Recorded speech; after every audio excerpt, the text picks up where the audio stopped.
Je vais prendre ta douleur.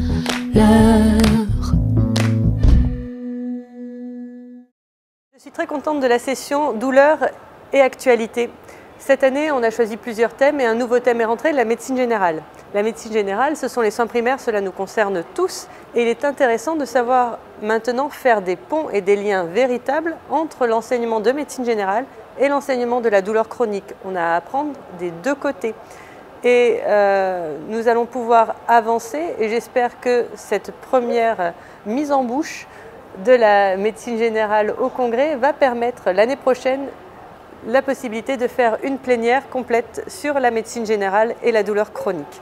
Avis aux amateurs. 45% à peu près de nos membres proviennent de la médecine générale et se sont spécialisés en douleur après. Le souci, c'est qu'en fait, la recherche en médecine générale est jeune dans nos universités, ce qui fait que la plupart de nos membres, quand ils ont fait la médecine générale, il n'y avait pas de recherche en médecine générale, mais des recherches sur des thèmes de médecine générale, ce qui n'est pas la même chose. Désormais, il y a un enseignement depuis à peu près une dizaine d'années spécifique en recherche de médecine générale et qui est un petit peu différent de la recherche que l'on connaît actuellement. Il n'y a pas d'effets sur la souris qui peuvent être très impressionnants.